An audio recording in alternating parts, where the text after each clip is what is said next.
Lo vamos a hablar eventualmente durante esta jornada. Está prevista, por cierto, esa reunión entre Gustavo Petro y el presidente Donald Trump a la 1 de la tarde, hora nuestra. Así que ahí estamos al pendiente por ciento de lo que va a ocurrir allá en la Casa Blanca. Pero de hecho vamos a comenzar en Estados Unidos con una información que está relacionada con el expresidente Bill Clinton y la exsecretaria de Estado Hillary Clinton, quienes han anunciado que van a declarar ante el Congreso por el caso de Jeffrey Epstein. Claro, va a ser significativo lo que ellos puedan aportar ahí, ¿eh? Exactamente, sí, porque han pasado varios meses desde que se les informó y se les solicitó entregar su declaración ante la Cámara de Representantes. Estamos hablando de aproximadamente 6 meses desde que fue enviada, por cierto, esa notificación, y durante todo este tiempo habían rechazado esa posibilidad. Eso hasta el día de ayer. Ha sido el vocero precisamente del expresidente estadounidense Ángel Ureña quien informaba a través de redes sociales en una publicación que algunos han calificado incluso de desafiante porque estaba dirigida al presidente del Comité de Supervisión de la Cámara, James Comer, donde ha señalado lo siguiente. Te voy a leer, Macarena. Han negociado de buena fe, usted no. Le dijeron bajo juramento lo que saben, pero a usted no le importa. Pero el expresidente y la exsecretaria de Estado estarán allí. Esperan sentar un precedente que se aplique a todos, pero pese a este anuncio que conocíamos el día de ayer a través de esta publicación en X, efectivamente ellos aceptan que van a declarar ante el Congreso de Estados Unidos, pero hay algunos detalles que se mantienen en la incertidumbre, Maca. Por ejemplo, Comer lo señalaba en esta publicación. Los abogados han dicho que aceptan los términos, pero están poco claros, no han proporcionado fechas. Esa es la gran duda de cuándo, Maca, podría ocurrir eventualmente esta declaración del expresidente de Estados Unidos y la exsecretaria de Estado, que se han visto involucrados en este caso gigantesco en medio de las liberaciones que hemos visto, por cierto, en estos últimos días. Lo cierto también es que con esto se evitan el desacato. De hecho, se había apuntado a que precisamente la Cámara estaba procediendo con este procedimiento en algo que se entendía era una votación del Pleno inminente. Aparentemente ya con esto se espera, por cierto, la confirmación del presidente del Comité de Supervisión de la Cámara. Eso quedaría en pausa, pero hay que tener en cuenta que también hasta este momento ni Bill Clinton ni Hillary Clinton están enfrentando algún proceso judicial en Estados Unidos a raíz de este caso. Claro. Ahora, entonces, ellos lo que harían es, con fecha todavía no determinada, solamente entregar declaración, se evitan el desacato, pero además aportar a un caso enorme respecto a esto. Esto es, ¿no? Sí, exactamente. De hecho, bueno, también con evitar el desacato podrían enfrentar alguna acción legal mayor. Se entiende que la estrategia detrás precisamente de declarar es llegar hasta ese punto en medio de este proceso que ha tenido nuevas liberaciones en los últimos meses. Los documentos, las fotos, ¿a eso te refieres, no? Exactamente, sí. Estamos hablando de 3 millones de páginas, 2.000 videos en rigor, 180.000 fotos que han sido divulgadas en esta última semana desde el viernes en adelante. Todo esto cuando también hay otros detalles respecto de estos vínculos que existían en su momento entre Bill Clinton y Jeffrey Epstein, el ex pedófilo convicto, porque se sabe, por ejemplo, Maca, que Epstein visitó la Casa Blanca durante 17 veces en el mandato de Bill Clinton. Esto quiere decir 17 veces entre el 93 y el 2001, que fue, por cierto, el periodo que estuvo Bill Clinton en la Casa Blanca. Pero además Clinton voló en el avión de Jeffrey Epstein al menos unas 27 veces, según se ha podido conocer en este último tiempo. A eso además se suman, por cierto, las fotografías, los registros que hay, donde se puede ver a Bill Clinton con Jeffrey Epstein y, claro, con la ex primera dama, ex secretaria de Estado, que también se ha visto involucrado en este caso, pero sin duda no son las únicas figuras políticas.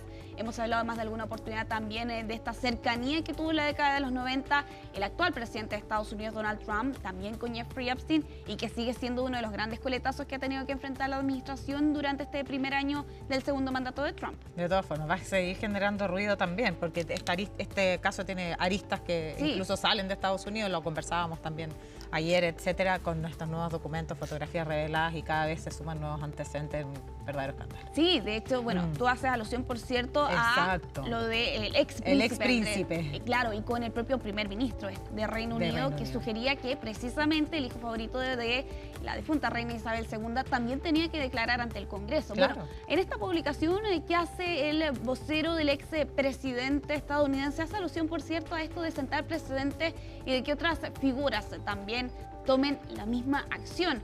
Habrá que ver si es que eso efectivamente llegara a ocurrir. Al menos en lo pronto, claro, va a ser significativo sin duda que el expresidente y la ex secretaria de Estado efectivamente declaren ante el Congreso de Estados Unidos en una fecha que hasta este momento no se ha anunciado, pero cuando sepamos, por cierto, cuándo va a ocurrir ese momento, se los vamos a estar informando aquí en CNN Chile. Vamos a avanzar en esta revisión, nos vamos a quedar en nuestra región, porque María Corina Machado ha asegurado que está dispuesta a hablar con Delcy Rodríguez por una transición, que está dispuesta a reunirse con la presidenta interina de Venezuela si es necesario, señalaba ella a medios colombianos como El Tiempo y Caracol Radio, para poder establecer un cronograma de transición. Estas declaraciones se las entregaba a Maca en una especie de entrevista, ¿no?, por videoconferencia con medios colombianos.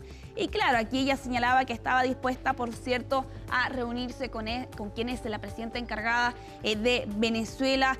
Todo esto cuando la figura de Machado, la hemos visto, ha quedado una especie de sombra, ¿no? Pese a que se reunió con el presidente de Estados Unidos, Donald Trump, y le entregó incluso, ¿no?, la medalla del Premio Nobel de la Paz. Sí. De todas formas, ha quedado relegada en esta transición, o al menos este primer mes, tras la captura de Nicolás Maduro, donde incluso hemos visto en estas semanas cómo las relaciones entre Estados Unidos y Venezuela poco a poco comienzan a afianzarse. Conocíamos en estas últimas horas, por ejemplo, dar algunos pasos. Claro, a dar algunos pasos, pero sobre todo en restablecer las relaciones diplomáticas. ¿Por qué te lo digo? Porque el día de ayer por la tarde conocíamos, por ejemplo, que la jefa de misión de Estados Unidos, Laura Dogu, había sido recibida por Delcy Rodríguez. Ella llegó a Caracas el día sábado y ya el día de ayer se reunió con la presidenta encargada, todo esto para tender esos puentes y esos lazos que quedaron rotos hace años atrás y que ahora buscan reanudar. Ahora veíamos ahí en otros medios de prensa que decía incluso Machado y la posibilidad de regresar a Venezuela, que dice, bueno, ahora no creo que alguien vaya a hacer algo contra mí, digamos, las cosas. Bueno, vamos a ver también el rol que juega ella ahí, el rol crítico, y cómo se da esta transición y finalmente cómo se restituyen, ¿no?, estos vínculos y la incidencia que tenga Estados Unidos ahí. Claro, exacto. Bueno, hay que tener en cuenta que Machado salió precisamente de Venezuela en el mes de diciembre para asistir a Oslo, ¿no?, a la ceremonia del Premio Nobel de la Paz, y desde ese momento, bueno, no ha retornado a la nación sudamericana. En su momento señalaba que existían preocupaciones, por cierto, por su seguridad. Hasta este momento tampoco ha entregado alguna fecha de ese eventual retorno hasta Venezuela. Su rol como opositora venezolana se ha mantenido desde lejos de la nación sudamericana, y claro, con la figura de Estados Unidos, que podría ser crucial, por cierto, para cómo se va a desarrollar también la oposición venezolana. Hay que recordar que Machado se reunió con Marco Rubio, secretario de Estado de Estados Unidos, la semana pasada, y aseguraba, por cierto, en esas declaraciones que la oposición tiene el respaldo de Estados Unidos. Bueno, hay que ver finalmente cómo se concreta ese respaldo que señalaba Machado. Se le había ofrecido de parte de la Casa Blanca, particularmente del jefe de la diplomacia de Estados Unidos, Marco Rubio, tras esa reunión que veíamos hace algunos días atrás. Vamos a ir cerrando esta revisión internacional con la mirada puesta en Ucrania, porque en estas últimas horas se han registrado ataques de rusos contra diversas ciudades de este país. En lo que se entiende es el término de esta pausa que había informado Donald Trump la semana pasada, y donde el presidente de Estados Unidos había señalado, ¿no?, el día jueves aproximadamente, hace algunos días atrás, que esta pausa iba a durar una semana. Bueno, por esas mismas horas Rusia ponía una especie de cuota, ¿no?, a esa declaración que entregaba el presidente de Estados Unidos, porque señalaba que en rigor esta pausa iba a ser hasta el 1 de febrero. Bueno, y lo que ha ocurrido precisamente en estas últimas horas es que pasada la medianoche aproximadamente comenzaron a sonar las sirenas antiaéreas, donde se daba cuenta que un ataque era inminente y que de hecho se ha extendido durante toda la madrugada en la noche más fría del peor invierno que ha tenido esta guerra, que está a puertas de cumplir 4 años. Temperaturas menos 20 grados, por ejemplo, se han registrado en algunas zonas de Ucrania en esta última noche, con explosiones no solo en la capital, en Kiev, también en Kharkov, Sumy, Odessa, Dnipro y Vinnytsia, donde sin duda también otro de los objetivos han sido precisamente la infraestructura energética.